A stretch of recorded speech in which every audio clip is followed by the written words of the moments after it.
J'attends toujours que les bébés, ça veut dire je les regarde, je leur fais des sourires, je leur fais des petits bruitages, j'essaye d'attirer leur attention et j'attends toujours que le bébé m'invite à le prendre dans ses bras. Un bébé, ce n'est ni un objet, ni un meuble. J'ai déjà vu à de nombreuses reprises dans des mariages où la sono elle est tout à fait insupportable pour un adulte, des gens qui n'ont absolument pas conscience que l'enfant ce n'est pas un objet ni un meuble. Ils amènent leur enfant au mariage et ils le mettent souvent à côté des baffes, là où il y a un maximum de bruit. Et la réaction de l'enfant, c'est de dormir. Et les gens pensent que comme l'enfant dort, tout va bien. Ils ne se rendent pas compte que le sommeil de l'enfant à ce moment-là, c'est une réaction de l'inconscient de l'enfant qui veut le protéger. Donc on l'envoie loin. C'est très intéressant d'ailleurs cette histoire de sommeil ou d'amnésie. Demandez-vous à vous, faites-vous un test. À quand remonte votre mémoire de l'enfance? Vous vous rappelez de quel âge? 6 mois, 1 an, 2 ans, 3 ans, 10 ans? Si vous ne vous rappelez pas de votre petite enfance, c'est que vous avez connu des souffrances dans votre petite enfance et que votre inconscient s'est empressé d'effacer tout ça. Ça, c'est quelque chose que vous devez savoir. Notre corps, Dieu merci, nous protège. Maintenant, notre corps, il nous protège d'une façon qui est aléatoire. Ça veut dire que d'un côté, on a notre conscient et de l'autre côté, on a l'inconscient.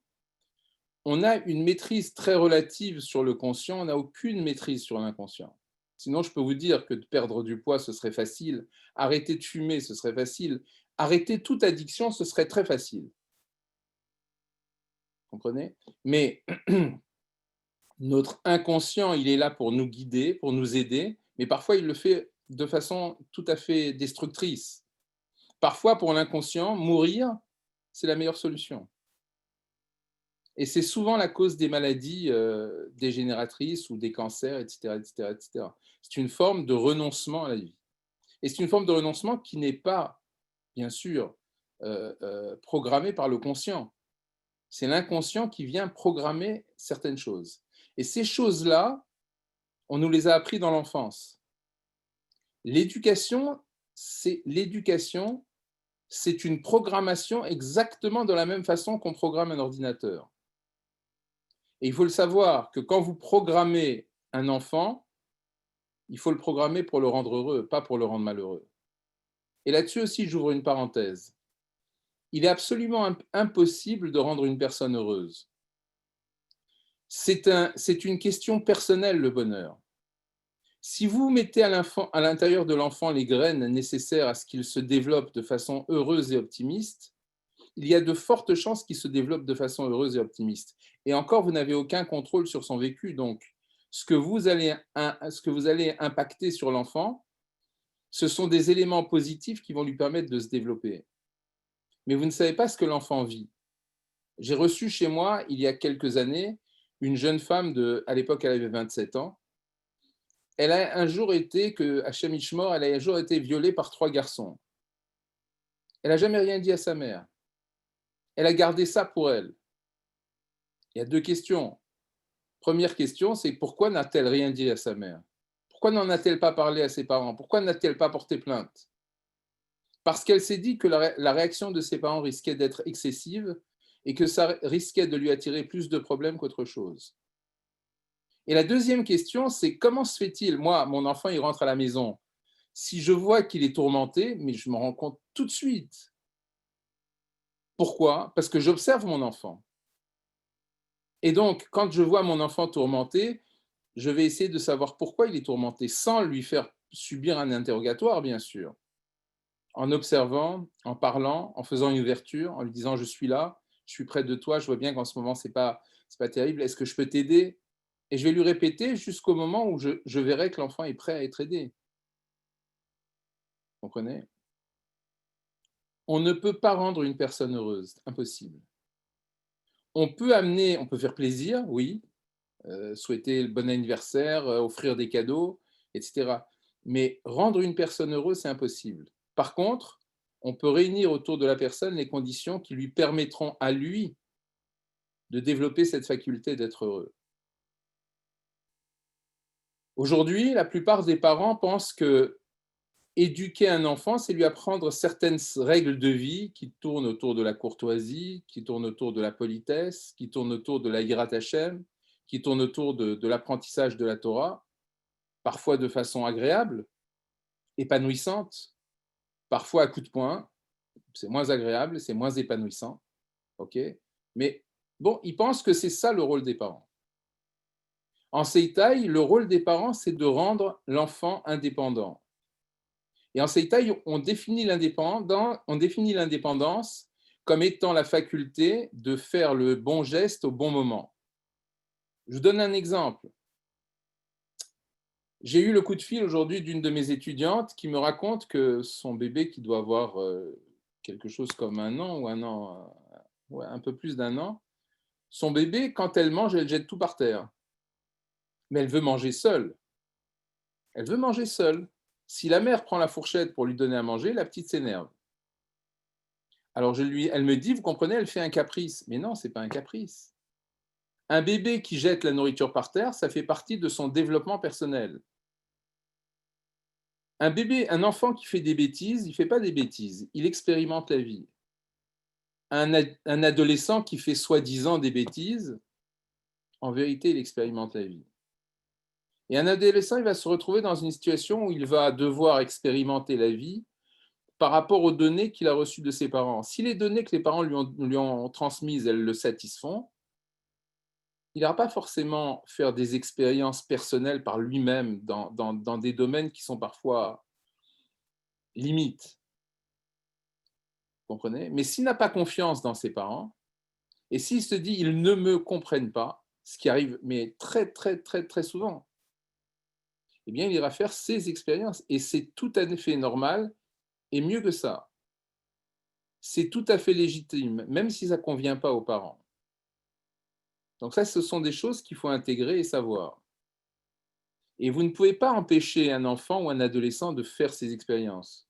Bien sûr, vous pouvez lui montrer qu'une expérience peut être dangereuse ou néfaste. Par exemple, quand un enfant il met ses doigts dans la prise de courant, ou par exemple, quand un enfant il se penche par la fenêtre. Mais l'explication que vous allez lui donner, ce n'est pas une explication d'interdiction et de frappe ou de gronderie. Vous allez lui montrer ce qui peut arriver quand il met les doigts dans la prise de courant ou ce qui peut arriver s'il se penche par la fenêtre. Et il faut imager l'éducation, il faut lui donner une image pour qu'il comprenne de façon intrinsèque ce que vous êtes en train de lui expliquer. J'ai déjà vu des parents faire des catastrophes. Par exemple, un enfant se penche par la fenêtre et les parents se précipitent en disant « Non, non, non, non, ne te penche pas !» Et c'est très dangereux parce qu'en réalité, l'inconscient ne comprend pas la négation. Si je vous dis n'imaginez pas une girafe, vous allez d'abord imaginer la girafe pour ensuite l'effacer. Quand vous dites à un enfant ne touche pas à ça, son inconscient, il capte, touche à ça. Donc quand vous dites à un enfant ne te penche pas par la fenêtre, son inconscient capte, vas-y. Et ça peut être très dangereux. Par contre, aller récupérer l'enfant à la fenêtre, alors ce que je vous dis, c'est tout à fait aléatoire, puisque chaque enfant est différent, et que la compréhension de chaque enfant, elle est aussi personnalisée par l'enfant lui-même. Mais par exemple, vous prenez un enfant, vous prenez une vieille assiette, vous comprenez, vous la laissez tomber par terre, et vous lui dites, tu vois chérie, si chas v'shalom, tu tombes par la fenêtre, tu vas éclater comme cette assiette.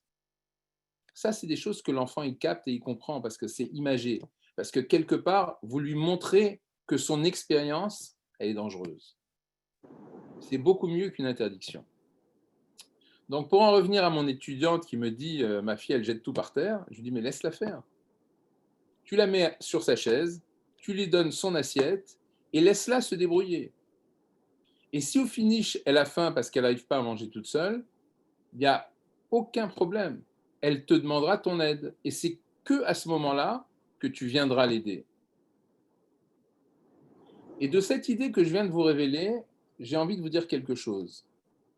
Dans la vie, il ne faut être esclave de personne, ni de ses parents, ni de son conjoint, ni de ses enfants, ni de ses petits-enfants, ni de son travail. Et être à côté d'un enfant qui jette tout par terre et essayer malgré tout de lui donner à manger, C'est de l'esclavage. Comme je vois des mamans qui portent leur enfant 24/24 dans les bras, et dès qu'elles posent l'enfant se met à brailler, mais c'est insupportable.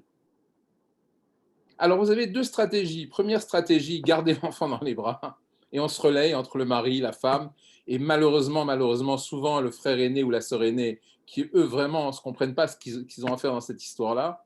Ils n'ont ni conçu ni voulu forcément un frère ou une sœur et ils se tapent le travail. Et je connais des personnes qui sont issues de familles nombreuses qui me disent: «Moi, famille nombreuse, jamais. J'ai trop souffert quand j'étais enfant». Vous comprenez? Donc il y a cette notion d'esclavage, d'obligation, de responsabilité dans laquelle on étouffe. La deuxième solution, c'est de laisser pleurer l'enfant, ce qui est une des solutions merveilleuses, bien sûr. Vous avez compris que ni ça, ni ça. Il y a d'autres solutions. Un enfant, quand il braille parce qu'on le pose, il n'a aucune raison de brailler. Mais, qu'est-ce que vous voulez que je vous dise? Il s'est choisi un cheval ou un âne, il préfère être à dos d'âne ou à dos de cheval, vous comprenez? Des fois, l'âne, c'est vous. C'est pas bon. Il y a d'autres solutions. Je ne vous les exposerai pas ce soir parce que ça fait partie du capital Seitai et que ça vaut la peine d'étudier et que c'est dur en vidéo de transmettre des éléments, bien que je vais peut-être essayer ce soir de vous transmettre quelque chose qui peut beaucoup vous aider, au moins dans l'appréhension de l'enfant, dans la façon de mieux le comprendre, de mieux le découvrir, de mieux l'observer. Il faut que vous ayez conscience qu'un enfant de 3 ans, même pas, un enfant de 1 an, quand il a un stress, son stress n'est pas moins important que celui d'un adulte de 50 ans.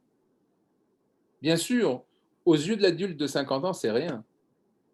Mais aux yeux de l'enfant, en fonction de son âge, le stress qu'il va avoir, il est énorme.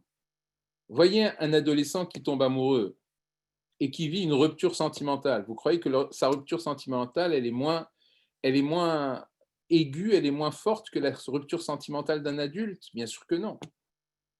Au niveau émotionnel, au niveau sentiment, on fonctionne toujours avec la même acuité. Et même quand on a beaucoup d'expérience, même quand on a 60 ans ou 70 ans, quand on vit des événements durs, ils sont durs, ils restent durs pour tout le monde. Il faut être capable de regarder l'enfant, de le regarder vraiment, dans sa posture, dans ses gestes. Quand on a un enfant qui a une scoliose, qu'est-ce qu'on fait? On l'amène chez le médecin et on se dit, c'est la faute à pas de chance, c'est dû au hasard. Comprenez une chose, quand un enfant, il déstructure sa posture, il y a forcément quelque chose derrière. Soit une situation de peur, soit une situation d'échec, soit une situation de déconsidération de soi-même. Vous savez, vous connaissez le nombre d'enfants qui vous disent: je comprends rien à l'école, je comprends rien, j'y arrive pas, je suis bête. Et vous comprenez bien que quand un enfant il vous dit je suis bête, les parents s'empressent de le rassurer, donc ils lui disent mais non, tu es intelligent. Seulement, vous comprenez, voilà, et là, il y a déjà un premier problème. L'enfant, il parle sentiment, émotion. Et les parents, ils répondent logique, intellect. Ça ne peut pas marcher ensemble. Une petite fille qui s'approche de sa maman et qui lui dit: maman, je suis laide. La maman, elle dit: mais non, ma chérie, t'es belle, voyons. La petite fille, elle s'en va, elle dit: bon, c'est ma mère, quoi. Ok, je l'aime, mais c'est clair qu'elle ne va pas dire que je suis moche, elle ne peut pas me dire que je suis moche. Vous comprenez? Donc, répondre à une émotion par une réponse logique, mais vous êtes complètement à côté de la plaque. Vous n'atteignez pas l'enfant. Mieux que ça, vous lui donnez des raisons de ne pas vous croire, de n'avoir pas confiance en vous. Alors me direz-vous, un enfant qui vous dit je suis bête, ou une petite fille qui vous dit je suis laide, comment est-ce qu'on lui répond? Comment est-ce qu'on peut lui apporter de l'aide? Puisque, avec la logique, c'est impossible. Et que pénétrer dans l'émotionnel de l'enfant, c'est très difficile. C'est là que le Seitai amène une finesse extraordinaire. Seitai dit on n'est pas obligé de répondre. Quand l'enfant vient vous faire part d'un mal-être, il vous donne une indication extraordinaire. Attention, hein, le nombre de mamans qui reçoivent de leurs enfants maman, je me sens laide, et qui trouvent ça, c'est pas très grave, quoi. Ça passera. Avec le temps, elle grandira. Il y en a des tonnes et des tonnes et des tonnes. Et pourtant, votre enfant vient de vous révéler un trésor. Il vient de vous révéler un état d'âme, quelque chose qui le tourmente, quelque chose sur lequel vous pouvez l'aider. Alors, une façon de répondre à un enfant, c'est de dire: ah bon, vraiment, tu crois? Alors, je vous dis, hein, de nouveau, ce ne sont pas des recettes miracles. Parce qu'un enfant, il faut le connaître. C'est quand on connaît un enfant qu'on peut lui apporter une réponse qui est adéquate et sur mesure. Et bien sûr que la réponse, elle doit être adéquate et sur mesure. Si dans une fratrie, vous avez 10 enfants, vous avez 10 aliens. Vous avez 10 enfants différents, avec des personnalités différentes, avec des émotions différentes. Ils reçoivent toute la même éducation. Mais il y en a un qui va être particulièrement optimiste et il y en a un qui va être particulièrement pessimiste. Il y en a qui vont se sentir aimés et qui vont sentir qu'ils ont trouvé leur place dans la fratrie. Et vous en avez un, parfois deux, qui sont mais à la traîne, qui n'arrivent pas à trouver leur place dans la famille et qui vont vous dire, vous allez déployer des trésors d'amour que vous allez leur montrer, que vous les aimez. Et à la fin du compte, l'enfant, il va vous dire, ben moi, mes parents m'aiment pas. Et ne croyez pas que c'est du hypnénique, ne croyez pas que c'est du bluff. Quand un enfant vous dit, moi, mes parents ne m'aiment pas, c'est exactement son ressenti. Et c'est là qu'on arrive à quelque chose que je vous appelle, que je définirais par l'histoire et la story. Excusez-moi.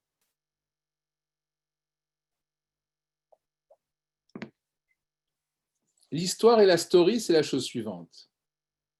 Vous avez un enfant de 5-6 ans qui sort de chez lui un jour, il fait beau dans la rue, et il croise sur sa route un bébé Saint-Bernard. Vous savez, ces gros chiens de montagne qui déjà à 8 mois pèsent 30 ou 40 kilos. Et le bébé, il voit un enfant, il a envie de jouer. Le bébé Saint-Bernard voit un enfant, il a envie de jouer avec lui. Il s'approche de l'enfant, il lui saute dessus. On retrouve ce même enfant 50 ans plus tard chez un psychiatre. Et le psychiatre lui dit, expliquez-moi, depuis quel âge vous êtes tellement introverti? Et l'enfant dit, depuis l'âge de 5 ans. Qu'est-ce qui s'est passé à 5 ans? Bah, écoutez, un jour, je suis sorti de la maison et je me suis fait agresser par un gros chien. L'histoire, elle est pas comme ça, on est bien d'accord. L'histoire, c'est que le chien, il a voulu jouer avec l'enfant. Mais la perception que l'enfant, il en a, c'est que le chien l'a attaqué. Et je peux vous dire que parfois, on dit une phrase à un enfant qui n'a rien de méchant, rien de moqueur, rien de cynique. Mais l'enfant, il va la percevoir comme une phrase d'attaque ou de critique ou de moquerie. Et il va en souffrir énormément, énormément, énormément. Pourquoi est-ce qu'il réagit comme ça? Parce qu'à l'intérieur de lui, déjà, il a développé comment dire, une sorte de, entre guillemets, parce que j'aime pas mettre des mots sur des comportements, mais entre guillemets, il a développé une sorte de paranoïa où depuis le début, il a intégré la croyance limitante, moi, on ne m'aime pas. Et à la fin, un enfant qui est dans cette situation, moi, on ne m'aime pas, il est tellement, comment dire, il est tellement programmé par sa croyance que c'est exactement ce qu'il va faire. Il va tout faire pour qu'on le gronde. Et quand on le gronde, ça endurcit, ça étaye sa croyance. Vous comprenez? Donc, quelque part, l'enfant manipule inconsciemment, bien sûr, son entourage pour arriver à la conclusion, bah, en vérité, moi, je ne suis pas aimable. On ne peut pas m'aimer. Je ne suis pas une personne qu'on peut aimer. Et dans une fratrie où vous avez un enfant, 7, comme c'est la moyenne aujourd'hui dans le monde non juif, c'est facile. Mais quand dans le monde religieux, vous avez 10, 12, 13, 15 enfants, c'est difficile. Et souvent, dans une fratrie de 10, 12, 13, 15 enfants, on donne une direction générale d'éducation, mais on n'a ni le temps, ni la force, ni la patience de s'occuper de chaque enfant et de chacun des problèmes que les enfants y rencontrent. Et c'est là où le bas blesse. Et ce soir, je vais vous dire quelque chose que l'on enseigne en Seitaï. L'attention, l'éducation, l'amour qu'on doit porter à ses enfants, c'est mieux, beaucoup mieux quand c'est qualitatif que quand c'est quantitatif. Et donc, quand c'est qualitatif, il faut donner peu mais bien, mais à chaque enfant. Et surtout, surtout, si vous vous attachez à observer, vous allez voir les enfants qui sont à la traîne. Vous allez voir les enfants qui développent des problèmes ou des croyances limitantes, qui, qui intègrent des sortes de virus cognitifs. Vous allez voir des enfants qui ont peur. Vous allez voir des enfants qui sont inquiets. Vous allez voir des enfants qui sont agressifs. Vous allez voir des enfants qui ont de l'asthme, parce que l'asthme, c'est une maladie qui est liée à la peur. Et tout ça, ça doit appeler votre vigilance. Et ça doit appeler votre façon de vous concentrer sur l'enfant et d'être capable de pouvoir les aider à un certain moment. Pas avec des masses et des masses et des masses de soins, mais parfois avec un mot, parfois avec une phrase. Parfois en faisant prendre à conscience, faire prendre à conscience à l'enfant qu'on le voit. Que non seulement on le voit, mais qu'on le comprend. Moi, quand mes enfants étaient petits, ils pensaient qu'il y avait des caméras à la maison. Parce que dès que je rentrais de l'extérieur, je savais qui était malade, je savais qui était pas bien, je le sentais immédiatement. Je pouvais même vous dire 2 ou 3 jours à l'avance quel enfant a été en pleine crise de croissance et pourquoi il allait avoir de la fièvre pour pouvoir grandir un peu plus. Donc les enfants disaient: «Papa, il a planqué des caméras à la maison». Vous comprenez bien que c'est pas vrai. Voilà. Aujourd'hui, on est dans un monde, il y a un midrash qui raconte que quand les gens entraient en Égypte à l'époque du pharaon, alors il y avait une magie qui couvrait toute l'Égypte. Cette magie, elle faisait que dès qu'on pénétrait en Égypte, alors on adoptait les idées égyptiennes. Aujourd'hui, vous avez la même magie dans le monde, la même sorcellerie. Ça s'appelle les médias. Quand je vois autour de moi les gens, comment ils sont dépendants des nouvelles, des news, des fake news, des vraies news, de tout ce que vous voulez, comment ils sont inquiets, comment ils ont peur de tout, À la fin, je vais vous dire une chose, la peur n'empêche pas de vivre. Pardon, la peur n'empêche pas de mourir, mais elle empêche de vivre. Je vous le répète, la peur n'empêche pas de mourir, mais elle empêche de vivre. Et aujourd'hui, cette peur, on la transmet à nos enfants. On la transmet tellement, tellement bien à nos enfants. La peur d'un enfant, elle commence quand un enfant se réveille en pleine nuit, la nuit, après avoir fait un cauchemar, et qui se met à hurler. Le papa ou la maman rentre dans la chambre de l'enfant. Qu'est-ce qu'il y a, chérie? Il y a un monstre dans le placard. Que font la plupart des parents? Ils allument la lumière et ils montrent à l'enfant, ils ouvrent le placard, ils montrent à l'enfant qu'il n'y a pas de monstre dans le placard. Et ils s'en vont. Mais voilà, sitôt qu'ils vont éteindre la lumière et qu'ils vont sortir de la chambre, vous avez bien compris que le monstre imaginaire, il va ressurgir puisqu'il est imaginaire. Alors donc, allumer la lumière et rassurer l'enfant en ouvrant le placard, c'est une erreur, ça ne sert à rien. Vous n'avez pas construit votre enfant. Vous lui avez seulement expliqué que quand il a peur, vous pouviez être là. Mais vous croyez que quand il aura 40 ans, vous serez là pour l'aider à lutter contre ses peurs? C'est sûr que non. Construire l'enfant, c'est lui apprendre à surmonter sa peur. Alors de nouveau, je vous donne une recette qui n'est pas miracle et qu'il ne faut pas appliquer parce que chaque enfant est unique et je vous le répéterai tout au long de cet exposé. Mais une solution, par exemple, c'est de s'accoucher, c'est de s'allonger auprès de l'enfant, de le prendre dans ses bras, de lui prodiguer de la tendresse. La tendresse, c'est magique, la tendresse. Beaucoup de parents ne savent pas être tendres. Et je ne vous raconte pas certains pères avec leurs filles, c'est encore pire, mais bon, ce n'est pas le sujet de ce soir. Et puis, sans allumer la lumière, en restant comme ça quelques instants dans l'obscurité, et de susurrer à l'enfant, tu sais chérie, s'il y avait un monstre dans le placard, je crois qu'il aurait beaucoup plus peur de toi que toi de lui, parce que tu as tellement de courage. Vous n'avez rien fait, vous n'avez pas allumé la lumière, vous n'avez pas ouvert le placard. Mais vous avez donné à l'enfant un élément de réflexion. Toi, tu es fort. Vous l'avez rendu fort. Et avec la tendresse, les messages comme ça impacte tout de suite. voyez, c'est une autre façon d'envisager l'éducation. Alors, quand les femmes sont enceintes, déjà, c'est un problème parce qu'en réalité, bien souvent, les femmes, elles considèrent que l'enfant, c'est un alien. Elles n'ont aucun contact avec lui. Il y a dans la Gemara Cholin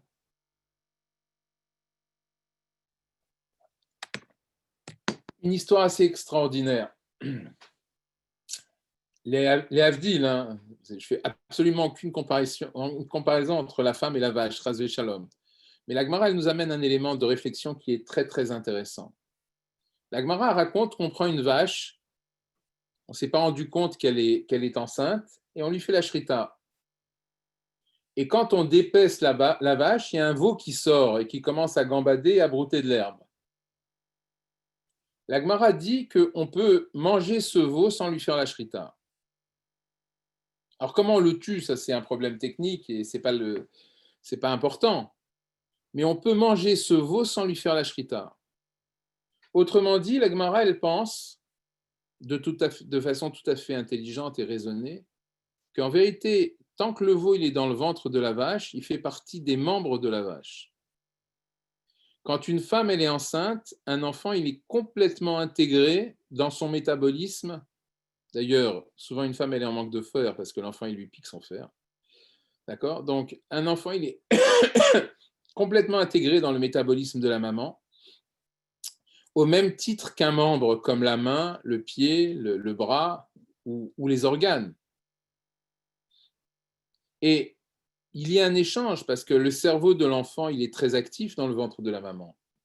Il est sensible au bruit que l'on met. D'ailleurs, si vous mettez de la musique, une musique que vous aimez pendant la grossesse, et que cette même musique, vous la mettez quand l'enfant il est sur le point de s'endormir, ça l'apaise tout de suite, énormément. Et donc, durant la grossesse, il est très important d'établir un dialogue avec l'enfant. Et quand vous établissez un dialogue avec l'enfant, non seulement vous créez un relationnel puissant, mais en plus, ça vous permet d'avoir vous avez la possibilité de lui transmettre des messages. Par exemple, vous faites le ménage, vous vous penchez, l'enfant donne des coups de pied. Vous lui dites, chérie, j'en ai pas pour longtemps, je t'en prie, pendant quelques instants, déplace-toi un peu dans mon ventre pour ne pas me faire mal. Et vous allez voir avec étonnement que l'enfant écoute. Et puis, vous pouvez glisser des messages à long terme, du style, tu sais, chérie, si quand tu vas naître, tu seras en mesure de faire tes nuits, alors moi, j'aurai toute la journée pour m'occuper de toi, je ne serai pas fatigué, j'aurai du dynamisme et ce sera facile pour moi de m'occuper de toi. Mais si tu ne fais pas tes nuits, je serai obligé de récupérer pendant la journée, automatiquement, je serai beaucoup moins disponible. Vous voyez, des messages comme ça, c'est très important qu'un enfant les entende dans votre ventre. Et c'est absolument pas gênant de parler à voix haute. Quand vous parlez à voix haute, vous créez un ancrage qui est encore plus fort que quand vous parlez à voix basse. Mais en tout cas, ça vous rapproche du relationnel de l'enfant. Alors, il y a beaucoup de femmes, quand elles sont au début de leur grossesse, première grossesse, elles ont peur. Alors, elles ont peur de l'enfant. C'est quoi cet alien qui habite dans mon ventre et qui fait que j'ai le ventre qui grossit, que j'ai les hanches qui s'écartent, que j'ai les poitrines qui grossissent, etc., etc., etc. Et vous en avez d'autres qui vous disent, mais est-ce que le bébé va tenir? Est-ce qu'il va se développer normalement? Est-ce qu'il sera en bonne santé? Etc., etc., etc. Le fait de favoriser le dialogue avec l'enfant, c'est déjà énorme. Vous savez, j'ai eu malheureusement en soins beaucoup de femmes qui ont fait des fausses couches et qui venaient en début de grossesse en me disant, je voudrais être sûr que je ne vais pas faire une fausse couche parce que sinon, j'ai peur de m'investir émotionnellement. Alors pour ça, je vais aussi vous raconter une histoire. J'ai une patiente que j'ai accouchée 2 fois, à l'époque où je pratiquais encore les accouchements. Elle est venue me voir un jour en me disant, Moshe, je viens te voir, je suis enceinte. On était très copains, alors 3e enfant. Je dis Mazel Tov. Elle me dit non, c'est pas un Mazel Tov. Pourquoi? Elle me dit c'est une trisomie 19. Elle était dans le domaine médical, donc elle connaissait bien. Elle me dit j'étais sur Internet. Et sur Internet, j'ai regardé tout ce qui concernait la trisomie 19. Bon, j'ai compris, quoi. Bref, de toute façon, l'enfant ne sera pas viable et certainement que ce n'est pas une grossesse qui atteindra son terme. mais durant cette grossesse, tu m'accompagnais pour les autres et ça m'a fait tellement de bien. Durant cette grossesse, je voudrais que tu m'accompagnes également. Quand j'ai commencé à poser mes mains sur son ventre, j'ai été gagné d'une indicible émotion et mes larmes ont commencé à couler toutes seules. Et j'ai dit à ma patiente, tu sais, ce bébé, il est peut-être là que pour quelques semaines ou que pour quelques mois, mais il a besoin de tout ton amour. C'est dommage aujourd'hui d'intellectualiser ce que tu es en train de vivre et de passer à côté de cet amour que tu peux donner à cet enfant pour le laps de temps où il va être en toi. Elle a éclaté en sanglots, on a été les deux à pleurer. Et puis, le lendemain matin, elle me rappelle, elle me dit, tu sais, j'ai pas dormi de la nuit à cause de toi. Alors je lui dis, je m'excuse. Elle me dit, mais non, ne t'excuse surtout pas. Tu m'as fait prendre conscience de la force de l'amour. Et tu as raison. Cet enfant, je vais l'aimer et je ne vais pas l'aimer moins que les deux autres. Et je l'ai accompagné pendant quelques mois jusqu'à ce que malheureusement, bon, vous avez compris. Et je sais que cette grossesse, elle a été extraordinaire pour elle parce qu'elle lui a apporté une identité, une identité supplémentaire dans son identité de femme. Et l'amour, ça n'a pas de prix, mais c'est aussi gratuit. Il n'y a pas encore d'impôt aujourd'hui sur l'amour. Ça va venir, mais pour l'instant, il n'y a pas encore d'impôt sur l'amour. Vous comprenez? Et ce n'est pas parce qu'on est en train de vivre une situation dramatique qu'on doit économiser l'amour. C'est vrai, on aura de la peine. Mon maître, à la Vache à l'homme, avait l'habitude de dire si tout l'être participe pleinement au tourment et à la souffrance, ainsi qu'au plaisir et à la joie, il ne reste plus de place pour le regret. On ne peut pas se protéger des drames. Il y a des drames dans l'existence et tout le monde connaît des drames. Aussi bien les gens qui semblent avoir de la chance que les gens qui se plaignent de ne pas avoir de la chance. D'ailleurs, entre les gens qui ont de la chance et les gens qui n'ont pas de chance, il y a très très peu de différence. Les gens qui n'ont pas de chance, ils ont une vie difficile, ils ont des soucis dans tous les domaines et ils craquent. Et les gens qui ont de la chance, ils ont une vie difficile, ils ont des difficultés dans tous les domaines, mais ils ont toujours le moral. Ils ont toujours une façon d'absorber les chocs. Et même si pendant un instant ils sont KO, au bout de 24 heures ou 24 ou 48 heures, ils ont rebondi. Vous comprenez?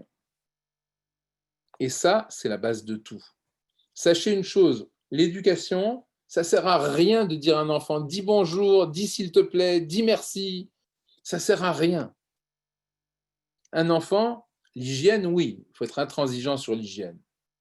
Mais la politesse, si vous êtes Dougmat Raïm, si vous êtes un exemple de vie, l'enfant, il sera comme vous. Si vous avez une forme de politesse, que vous dites bonjour aux gens, que vous dites merci aux gens, que l'enfant, il sera comme vous. Et sachez une chose, la base de la croyance en Dieu, c'est la Hakaratatov. Si vous avez de la Hakaratatov pour les gens qui vous font du bien, les enfants, ils ont aussi de la Hakaratatov. Et automatiquement, ils auront une forte croyance en Dieu. Et vous savez, la Hakaratatov, ça commence par le mari pour sa femme, ou par la femme pour le mari. Et pour vous donner un élément de réflexion là-dessus, dans un couple, c'est jamais 50-50. Il y en a toujours un qui donne plus que l'autre. Voilà. Vous avez souvent 60-40, 55-45. Et dans de nombreux couples, ce n'est pas une généralité ce que je vous dis, mais dans de nombreux couples, on est obligé de se rendre compte que la femme, elle donne plus que le mari. Alors le mari, oui, il affronte l'extérieur, il va travailler, il ramène la parnassa, bref. Mais il ne sait pas ce que c'est que 9 mois de grossesse. Il ne sait pas ce que c'est que des vomissements programmés pendant parfois les quelques premières semaines de la grossesse. Il ne sait pas ce que c'est que avoir chaud quand on est enceinte. Il ne sait pas ce que c'est que d'avoir des varices qui apparaissent. Il ne peut pas comprendre la souffrance d'une femme qui voit des vergetures apparaître sur le corps dont elle était tellement fière.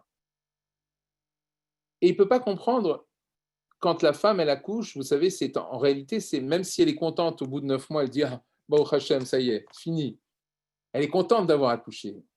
Mais l'inconscient du corps, qui est très, très, très concerné par la conception et le fait de programmer, d'amener une vie, l'inconscient de la femme, pour lui, c'est très dur. C'est pour ça que vous avez tous les problèmes postpartum, euh, des femmes qui ont parfois pas le moral après un accouchement, etc.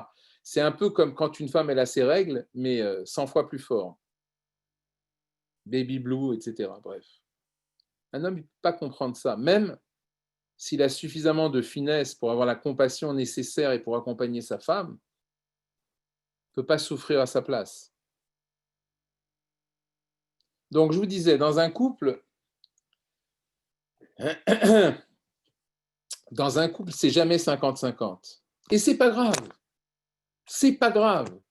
Qu'il y en ait un qui donne plus que l'autre, c'est pas grave. Qu'il y en ait un qui est plus généreux que l'autre, c'est pas grave. À une seule condition toutefois, c'est que celui qui donne moins, il ait conscience que l'autre donne plus. C'est pas un dû. Tout ce que fait un homme pour une femme, ou tout ce que fait une femme pour un homme, c'est pas un dû. C'est Betorat Matana, c'est un cadeau. Et il faut être capable d'apprécier un cadeau. Quand on rentre dans l'habitude, on n'est plus dans le coup. Sitôt qu'on s'habitue à quelque chose, on n'est plus dans le coup. Je connais des gens qui font des cadeaux à leurs enfants très souvent. Le cadeau, c'est un problème. Il faut apprendre à un enfant, pas systématiquement, bien sûr qu'il faut faire des cadeaux, mais pas tout le temps.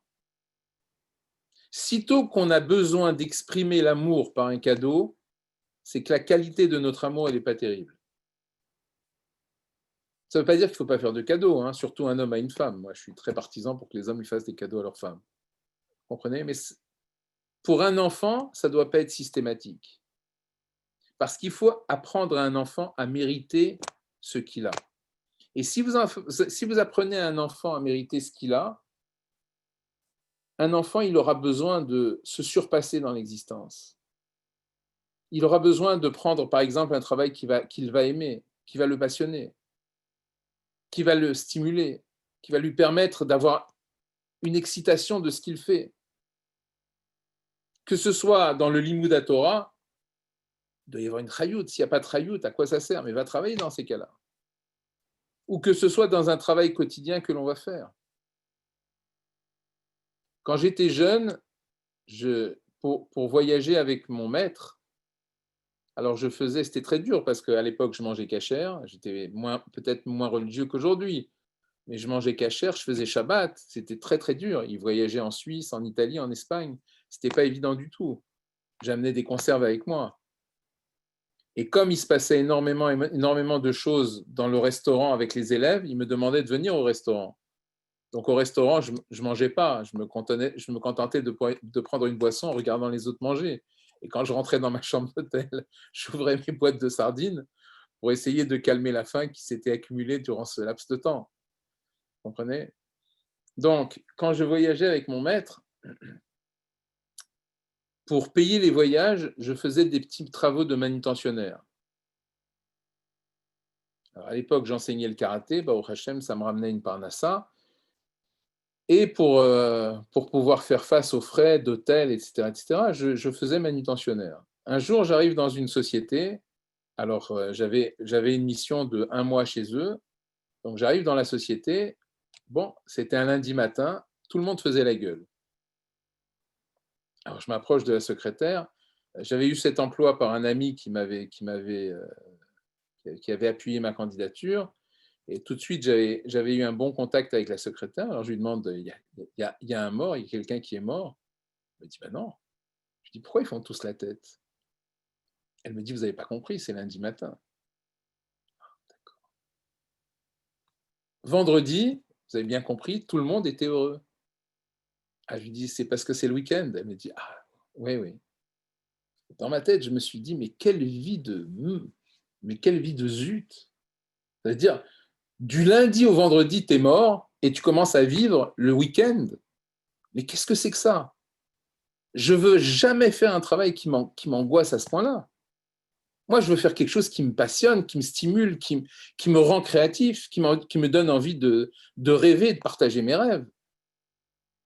Eh bien, vous voyez, le terme de l'éducation, c'est ça. Aujourd'hui, vous demandez à des adolescents de 17, 18 ans, qu'est-ce que tu veux faire plus tard? Je ne sais pas. Qu'est-ce qui te passionne dans la vie? Je ne sais pas. Là, il y a une faille dans l'éducation. Là, il y a une faille énorme dans l'éducation. Vous savez, quand on mange kasher, il y a bassari, viande, khalavi, le lait, et il y a parve. Vous connaissez beaucoup de gens qui ont une cuisine parve. Bassari et khalavi, ils ont. Mais parve, on s'arrange, non? Parve, c'est incolore, inodore et sans saveur. Eh bien, l'éducation, elle ne doit pas être parve.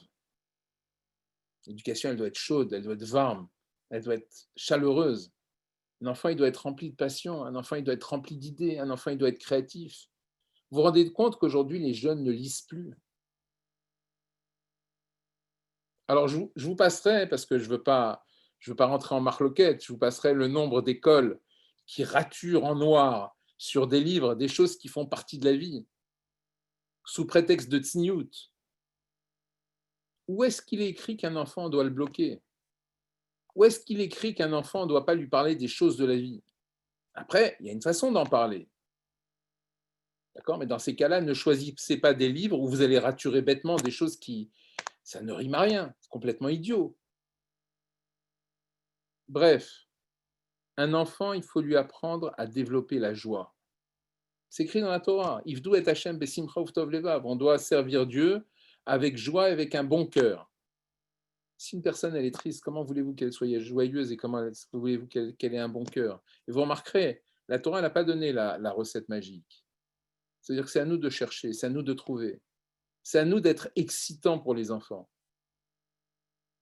D'ailleurs, sachez une chose, je ne vous parle pas du système scolaire. Pour moi, le système scolaire, aujourd'hui, tel qu'il est fait, c'est une aberration. Alors, je ne veux pas tout remettre en question, on n'est pas là pour refaire la société, mais je vais vous donner un exemple. Mon rabbi, le rabbi de Lubavitch, quand il était enfant, il avait un précepteur qui venait lui enseigner la Torah à la maison. Très jeune, il avait déjà une tête surdimensionnée.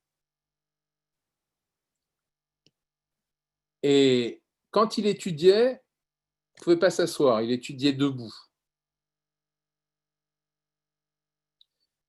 Le rabbi, c'est quelqu'un qui a maîtrisé 7 langues, qui a eu 6 doctorats dans des études qui n'étaient pas Kodesh, qui était capable d'intégrer le livre d'un Mechaber, le livre d'un auteur, en quelques heures et de vous le ressortir par cœur en mettant en relief les failles du livre. Vous comprenez, c'était pas n'importe qui. Qu'on soit Chabad ou pas Chabad, peu importe. Ben Adam Gadol, c'est Ben Adam Gadol, point. Vous comprenez? On s'est rendu compte en neurosciences que quand une personne elle se balance ou quand elle bouge, ça stimule le cervelet et donc ça stimule les zones de l'apprentissage et de la connaissance. Les enfants, on les fige sur place. Interdiction de bouger, interdiction de parler, interdiction de se mettre avec son copain parce qu'on a peur qu'ils vont discuter pendant le cours. Et avec ça, interdiction d'aller aux toilettes. Pas maintenant. Et l'enfant, il fait quoi? Il se retient. Alors, je salue quand même le travail de nos éducateurs, où c'est vrai qu'avec 25 enfants par classe, c'est jamais évident. Mais les méthodes d'apprentissage ne sont pas bonnes. Les méthodes d'apprentissage, elles sont rébarbatives. Quand un enfant, il aime l'école, il aime souvent l'aspect social de l'école. Il ne va pas vous dire, oh là là, on apprend des choses, mais extraordinaires. Or, l'apprentissage, ça doit être passionnant. La connaissance, ça doit être passionnant. Découvrir le monde, ça doit être passionnant.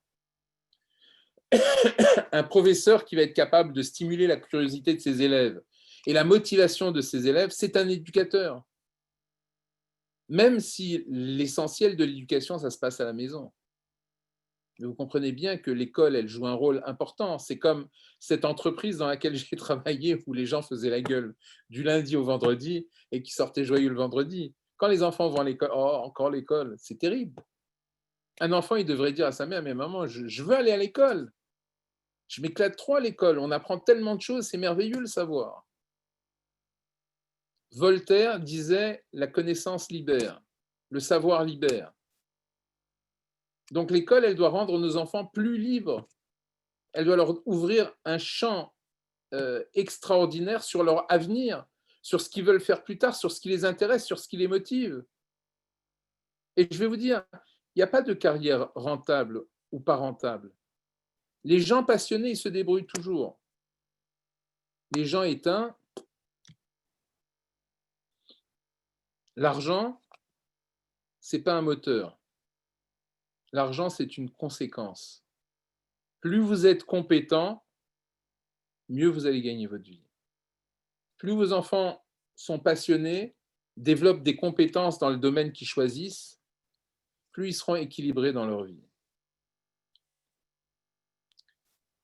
J'ai un jour un de mes amis, que Dieu préserve, qui avait un fils de 22 ans qui s'est suicidé. Il est venu chez moi en soins, il avait besoin d'aide, j'ai pris du temps pour l'écouter et pour essayer de le consoler. Vous comprenez bien que c'est quasiment impossible. Mais une écoute empathique, des fois, ça fait beaucoup de bien.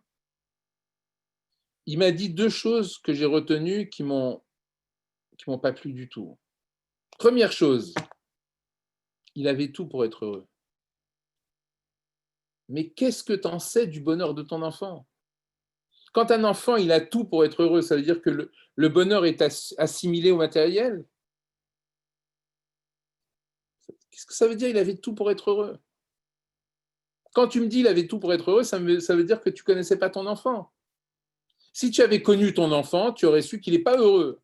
Même s'il a tout pour être heureux, il n'est pas heureux. Et la deuxième chose qu'il m'a dit, qui m'a beaucoup heurté, on n'a rien vu venir. On n'a rien vu venir. Je lui dis, mais je ne comprends pas, il n'était pas triste? Si, il était triste. Il n'était pas déprimé? Il me dit, un peu, mais bon. C'est-à-dire, il te faut quoi comme signal d'alarme pour commencer à ouvrir tes yeux, à ouvrir tes bras, à ouvrir ton cœur, à ouvrir ton écoute, à être là pour l'autre? Pas pour l'autre, pardon, pour ton fils.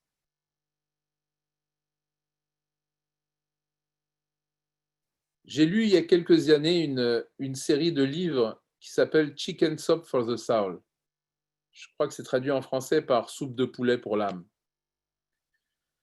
Ces livres ont été écrits par des comment on appelle ça, des coachs de religion protestante dont le rôle est de, lorsqu'ils sont en entreprise, ils font en sorte que les gens qui travaillent dans l'entreprise, ils soient béchalom. Pourquoi? Parce que quand dans une entreprise, il y a des dissensions ou des conflits d'intérêts ou des conflits d'autorité, l'entreprise, elle perd du temps et donc elle perd de l'argent. Donc leur rôle à eux, c'est d'aller en entreprise et de faire en sorte que les gens s'entendent mieux. Autrement dit, de régler les conflits. Et ils sont très prisés parce qu'ils font gagner beaucoup de temps et beaucoup d'argent à l'entreprise.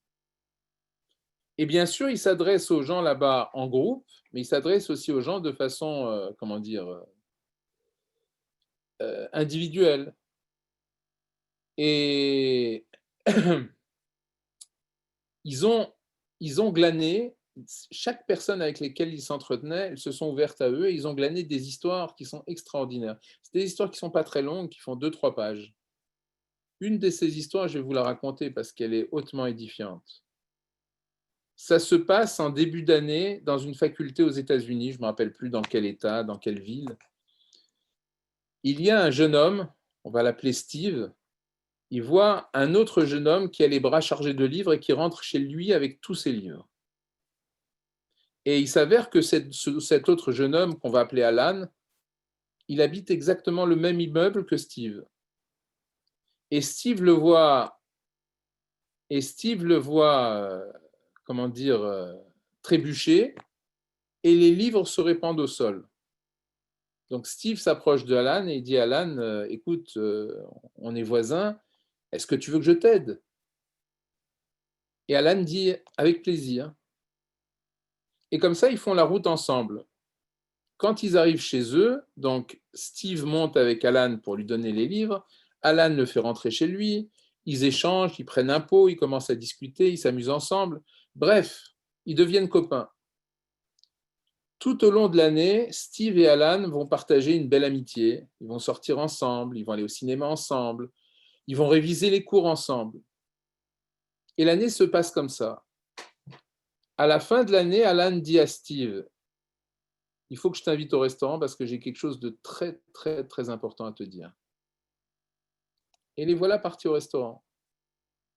Et Alan dit à Steve, ça t'a pas étonné quand tu m'as croisé le premier jour de notre amitié dans la rue, tu m'as vu avec tous ces livres, je rentrais chez moi. Alors Alan dit oui, bien sûr, ça m'a étonné, surtout en début d'année. On a des casiers, je pensais que, je sais pas, peut-être que ton casier fermait mal ou qu'il était en panne ou que tu avais des choses particulières à réviser. Mais non, enfin, ça m'a étonné, mais j'ai pas osé te poser des questions. Alors il dit, regarde, je vais te dire pourquoi je rentrais chez moi avec tous mes livres. Mon père nous a quittés quand je suis né, ma mère est seule, elle travaille très dur pour me payer les études, et je n'étais pas un très bon élève à l'époque. Et ce jour-là, j'en avais ras-le-bol de tout. Et je me suis dit, je vais me suicider. Et donc, j'ai pris mes livres parce que je voulais pas que ma mère ait en plus la peine d'aller les chercher à la fac. Mais tu es venu, tu m'as aidé, on a partagé un bon moment ensemble.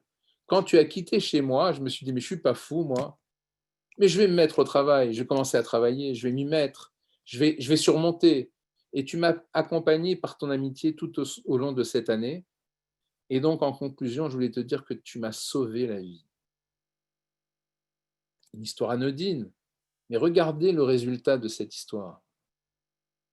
Est-ce que nous, on ne peut pas être le Steve de nos enfants? Pas chas v'shalom que nos enfants vont se suicider, bien sûr. Mais parfois, vous savez, la souffrance émotionnelle, elle est comme un suicide. Et d'ailleurs, très souvent, le surstress et la souffrance émotionnelle, c'est la cause de toutes les maladies. Alors voilà, j'ai partagé avec vous ces quelques mots ce soir. J'espère que ça vous apportera une autre façon de regarder vos enfants, une autre façon de les comprendre, une autre façon de les respecter, une autre façon de les écouter. Vous savez, dans la Torah, c'est écrit Kabed et avicha ve'et imecha. C'est pas écrit Kabed et bincha ve'et bitecha. Vous savez pourquoi? Parce qu'en vérité, ça devrait être naturel. La Torah ne dit pas des évidences. Par contre, le respect dû aux parents, ça, c'est pas évident. Parce que sachez que même les bons parents, ils font forcément des erreurs. Et des fois, ce sont des erreurs qui coûtent très cher à l'enfant. Et comprenez une chose, quand on a 5, 6, 7, 10 enfants, on n'a pas le droit à l'échec et on n'a pas le droit à l'erreur. Chaque enfant, c'est un monde. Vous avez un enfant qui disjoncte, vous ne pouvez pas être heureux. Et je vais vous dire quelque chose qui va vous choquer. Je pense que les professeurs, ça devrait être pareil. Un professeur, il ne devrait pas accepter que dans sa classe, il y ait un enfant en échec. Il devrait le comprendre, il devrait l'approcher, il devrait partager avec lui jusqu'à ce qu'il ait 100% de résultats. Parce que ça, c'est une responsabilité. Il y a des professeurs qui ont sauvé des élèves et il y a des professeurs qui ont coulé des élèves. J'ai eu la chance et l'honneur et le grand privilège d'étudier avec Alav Shalom, Rav Rosenberg, pendant plusieurs années tous les matins. Et Rav Rosenberg, un jour, a dit dans un de ses cours, il y a des professeurs qui vont brûler en enfer pire que Hitler. Moi, je suis juif ashkénaze, tout de suite, j'ai entendu ça, j'ai sursauté. Il me dit, mais si Arnaud, vous ne me croyez pas? Alors, je lui fais un grand sourire, je lui dis, Rav, si c'est vous qui le dites, bien sûr que je vous crois. Il me dit, vous savez, monsieur Arnaud, Hitler, il a détruit le corps du juif. Mais il y a des professeurs à l'école qui ont détruit la neshama des enfants juifs.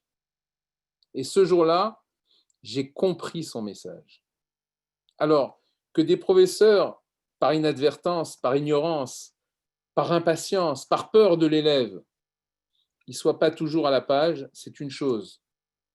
Mais que des parents à la maison fassent la même chose sans même s'en rendre compte, sans avoir la sensibilité de se rendre compte qu'un enfant, il souffre, ça, c'est encore autre chose. Je vous remercie beaucoup de votre attention et si vous avez des questions à poser, je vais essayer d'y répondre. Alors, j'ai une question là. N'hésitez pas à en poser si vous en avez d'autres. C'est par rapport aux livres. Est-ce que vous aurez des livres à conseiller qui regroupent vos enseignements, enfin tous les conseils que vous avez donnés ce soir? Alors écoutez, sur le Seitai, vous avez des livres extraordinaires qui ont été écrits par mon maître à la Vache à l'Homme, qui ont été édités au courrier du livre. Et donc, mon maître à la Vache à l'Homme s'appelait Itsuo Tsuda, I-T-S-U-O plus loin T-S-U-D-A. Ok. Aujourd'hui, vous avez beaucoup de livres en matière d'éducation. Et vous avez beaucoup de livres qui concernent la pensée positive, la PNL, la programmation neurolinguistique, l'analyse transactionnelle, etc., etc. Et tous ces livres aujourd'hui sont relativement intéressants. Très bien. Alors, j'ai une femme qui vous demande la recette pour quand sa fille, elle vient et elle lui dit, Maman, je me trouve moche. Alors, c'est quoi la recette? Alors, comme je l'ai dit, chaque enfant est différent.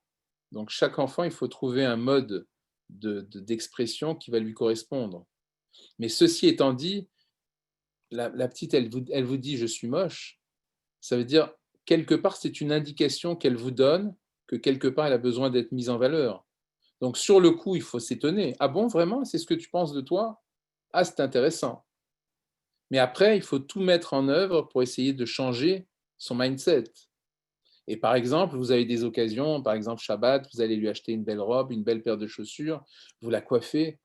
Et le soir, surtout pas elle, parce qu'elle, elle va être réfractaire à ce que vous allez dire. Et vous dites à votre mari, t'as vu comme elle est belle, notre fille? Pas plus que ça, c'est pas la peine d'appuyer, c'est pas la peine d'appuyer lourdement. Mais là, d'un seul coup, par ricochet, vous allez la toucher dans son inconscient et elle va commencer peut-être à changer de mindset. Très bien. Une prochaine question, c'est par rapport aux femmes enceintes qui supportent pas que leur mari les touche. Est-ce que c'est uniquement hormonal?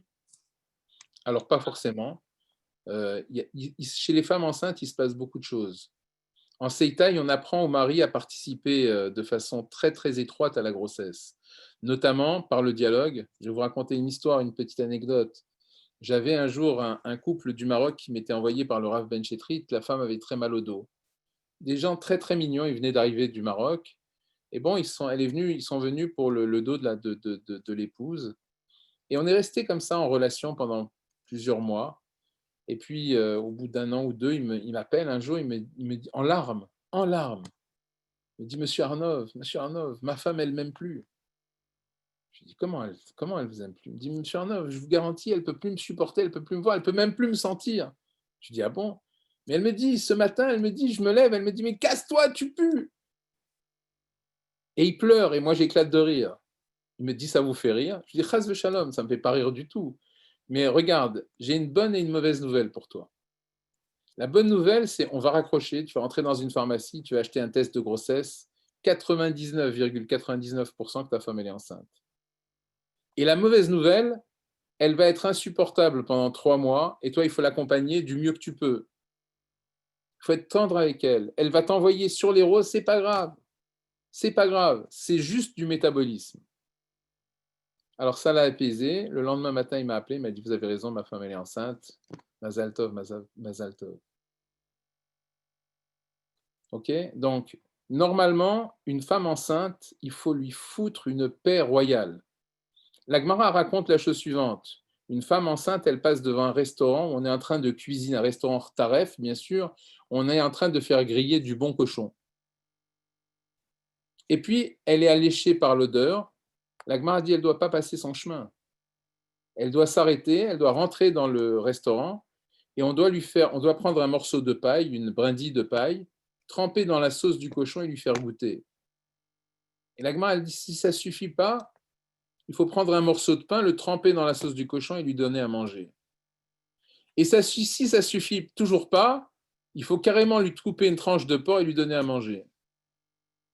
Alors, je ne connais pas beaucoup de femmes juives, Yirat Shamanim, qui, même enceintes, s'arrêteront devant un restaurant en disant « J'ai senti le bon cochon et ça m'a donné envie ». Mais la Gemara, elle est en train de vous expliquer qu'une femme enceinte, les émotions d'une femme enceinte, c'est tellement, tellement important qu'il faut lui foutre une paix royale. Une paix royale. Moi, je connais des maris, mais je me demande quelle sensibilité ils ont. Ils ne sont pas capables d'appréhender que leur femme elle est enceinte, que pour elle, ce n'est pas facile. Alors, ils vont entrer le soir, ils vont leur faire des reproches en disant « la maison n'est pas rangée », mais ils sont fous. Kipchuto, ils sont fous. Plus une femme, elle est bien, plus sa grossesse se déroule bien, plus son accouchement est facile. Voilà. Vous m'avez parlé d'une femme vous m'avez parlé d'une femme qui est réfractaire aux relations, ben on respecte. Ça fait partie de la grossesse. Un bébé, c'est un projet qu'on a mené à deux. Si pour un certain temps, il y a besoin d'une certaine abstinence et du respect du mari, eh bien, c'est pas grave. Ceci étant dit, il faut négliger ni le câlin, ni la tendresse, ni la présence. Et en Seitai, on apprend à l'homme à accompagner sa femme en faisant une pratique qui s'appelle Yuki et qui permet de rendre la grossesse extrêmement harmonieuse. De toute façon, là, je vous ai parlé de la relation parent-enfant, mais la relation du couple, c'est aussi quelque chose qui demande énormément, énormément d'investissement personnel. Et on ne peut pas s'habituer dans un couple. Sitôt qu'on est habitué, on n'a plus rien à faire dans un couple. Il faut renouveler, il faut être mechadesh, maaseh bereshit kol yom. Il faut renouveler la relation entre l'homme et la femme tous les jours. Très bien. Alors, dites-moi quand vous voulez arrêter, pas de problème, hein. Moi, je continue dans les questions parce qu'il y en a beaucoup, Très mais bien. j'essaye de prendre les principales. Il en a Alors, très bien, ça s'adresse à quoi? Alors, c'est par rapport aux enfants qui ont cette vision très négative des choses. Comment Oui. les aider? Chaque enfant, c'est un monde en soi. D'accord? Moi, je donne des cours pour aider les gens à mieux comprendre, à mieux observer un enfant.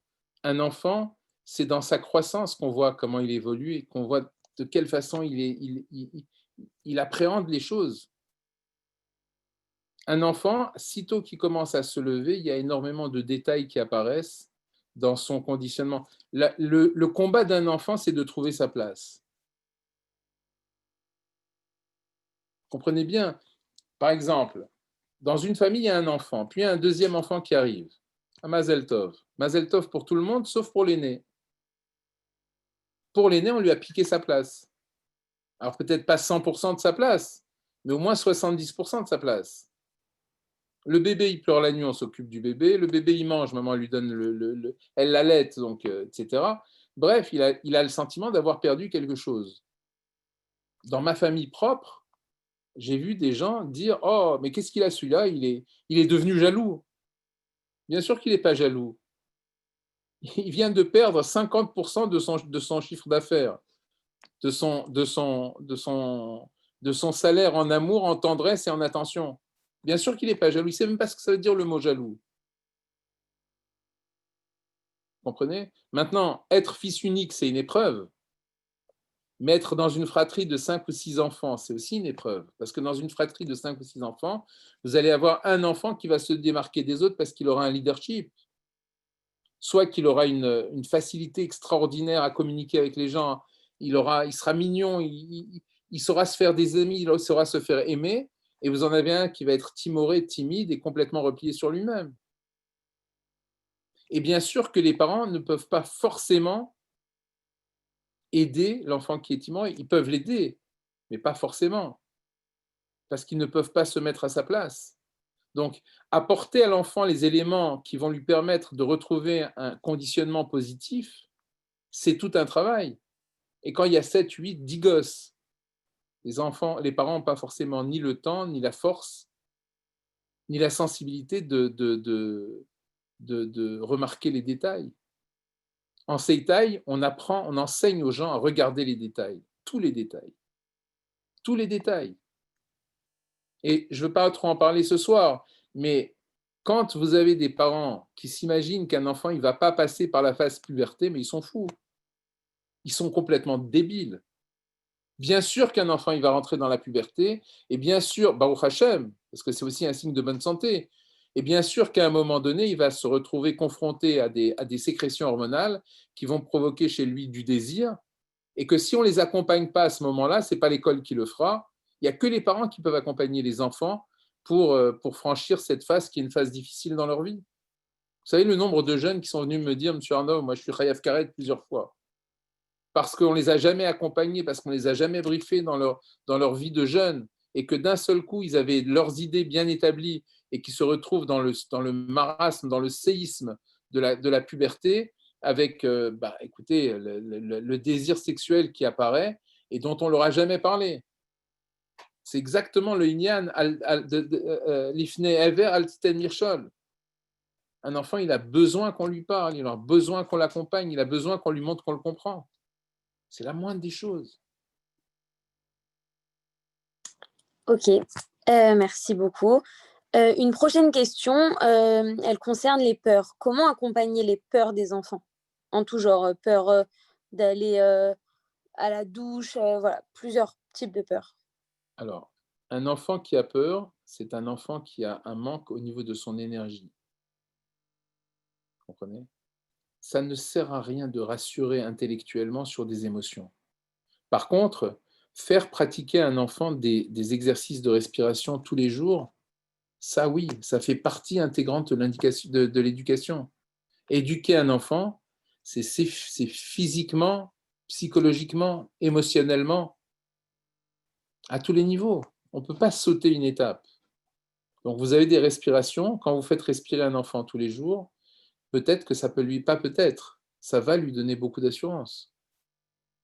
Un enfant qui a peur d'aller à la douche, vous comprenez bien que c'est une dissension.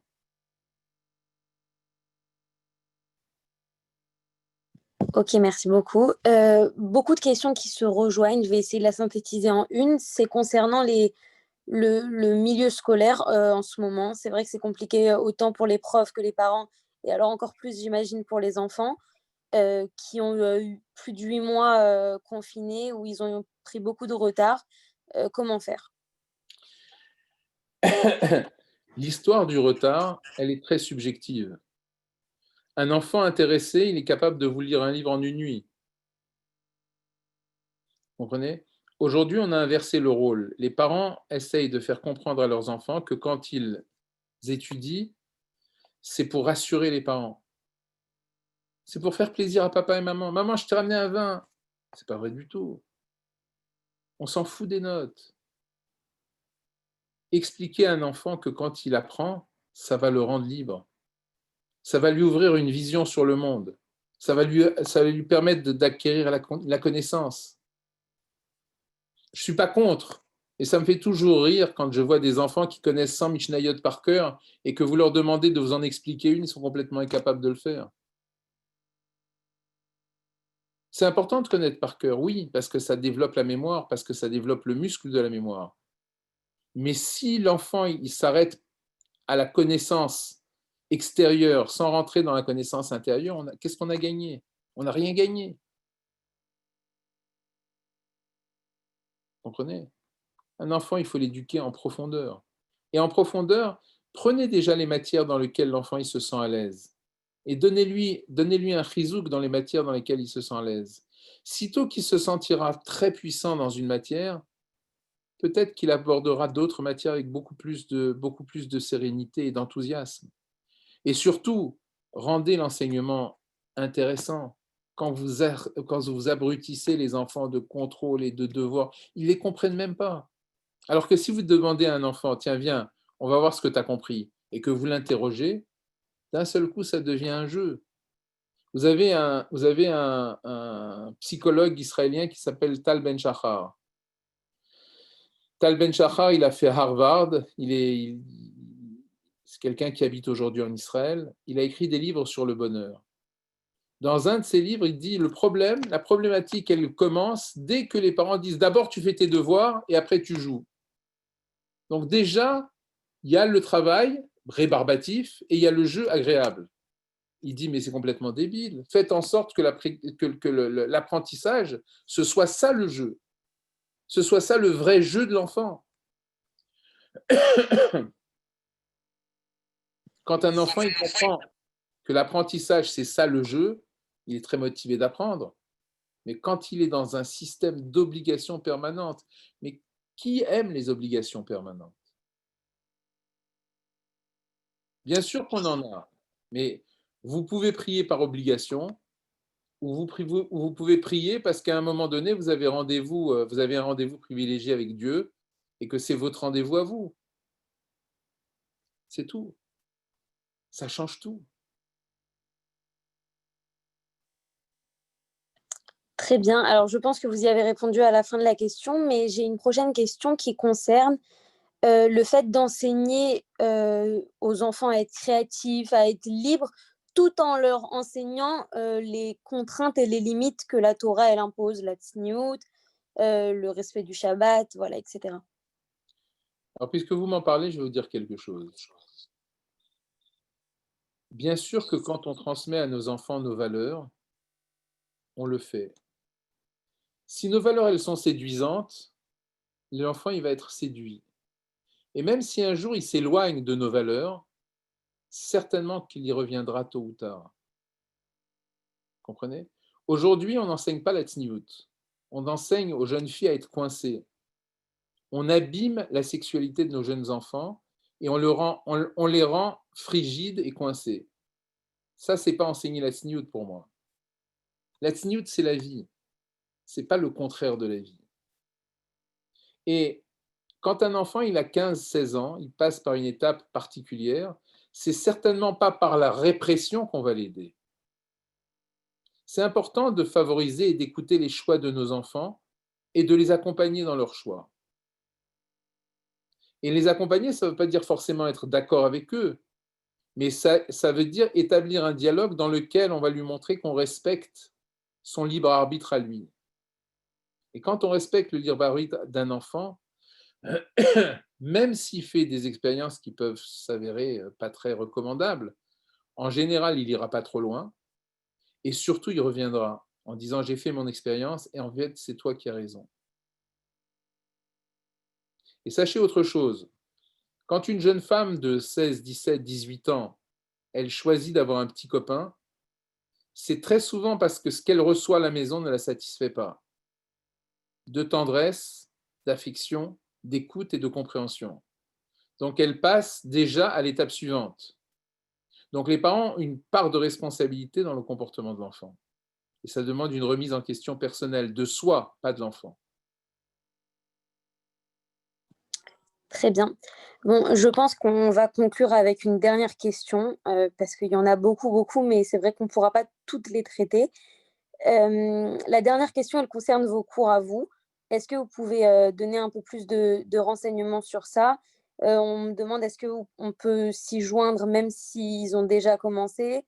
Voilà. Alors aujourd'hui, je donne un cours qui est réservé à mes élèves avancés. J'ai Baruch Hashem une dizaine d'élèves qui sont très prometteurs et qui sont déjà, pour certains d'entre eux, en activité et qui pratiquent le Seitai. Et j'ai pris cette année vraiment pour peaufiner leurs connaissances et leur permettre de devenir des techniciens, des experts chevronnés. Maintenant, je donne un cours par mois sur WhatsApp, sur Zoom, pardon, excusez-moi, sur Zoom. Et ceux qui veulent y participer, ben, écoutez, donnez-leur le téléphone de Seitai Santé qui est en la possession de Léa. Elle les inclura sur la liste des gens qui participent déjà au Zoom. Très bien. Alors, je vais mettre tout de suite le numéro de Léa. Je vous laisse conclure la conférence. Je pense qu'on a abordé plusieurs questions. Et puis, moi, je vous remercie beaucoup, beaucoup pour cette conférence qui a aidé plus d'une personne, je pense. Voilà, merci beaucoup à vous. Pour conclure cette conférence, je vous dirais quelque chose de très important. La mer, c'est la terre nourricière, elle est comparée à la terre. Le Père, c'est le ciel. Le Père, c'est le ciel, c'est les projets, la projection dans l'espace. Quand dans un couple, il y a des dissensions, on est en train de séparer le ciel et la terre. Et c'est très problématique pour l'enfant. Je ne suis pas contre le divorce, bien sûr, il y a des fois où le divorce est complètement est une solution. La Torah l'a prévu, le divorce. Mais sachez une chose, la cohésion du couple, l'éducation de l'enfant, c'est un projet commun entre l'homme et la femme qui se remettent en question en permanence. C'est complètement aberrant de voir que quand une mère elle interdit quelque chose, le père il autorise, ou vice-versa d'ailleurs. D'accord? Le travail sur l'enfant, il commence déjà par la cohésion du couple. Et la cohésion du couple, c'est être capable de se comprendre mutuellement. Le mariage, ce sont 3 grands dossiers à explorer. Le premier dossier, c'est le domaine de la communication. On peut parler la même langue et ne jamais se comprendre. Pour vous donner un exemple un peu idiot, mais qui est très imagé, imaginez une jeune fille d'un milieu riche qui se marie avec un jeune homme qui est d'un milieu pauvre. Et un jour, la jeune femme, la jeune mariée, elle dit à son mari, tu sais, cet après-midi, je sors avec des copines et je vais faire un peu de shopping et je vais dépenser un peu d'argent. Dans l'esprit du mari, un peu d'argent, lui qui est pauvre, c'est 100 euros. Dans l'esprit de la jeune femme qui sort d'un milieu riche, pour elle, un peu d'argent, c'est 1000, 2000 euros. Il y a déjà une dissension à ce niveau-là. Il faut s'assurer qu'on parle systématiquement le même langage. Le deuxième grand domaine, c'est le domaine du conflit. Quand il y a un conflit entre un homme et une femme, le conflit doit être réglé le jour même. Le conflit est une denrée qui vieillit très mal, qui devient très rapidement rance. Et quand une femme elle n'est pas contente ou insatisfaite, ou quand le mari est insatisfait, c'est sûr qu'il faut en parler très, très, très rapidement et de la façon la plus intelligente qui soit. Comme je vous l'ai dit, il n'y a pas d'esclave. Une femme, elle n'est pas l'esclave de son mari, un mari, il n'est pas l'esclave de sa femme. Ce qu'on fait, il faut être capable de le faire avec plaisir. Et sinon, il ne faut pas le faire. Donc, le domaine du conflit, il n'y a pas une personne plus apte à blesser sa femme que son mari. Il n'y a pas une personne plus apte à blesser le mari que sa femme.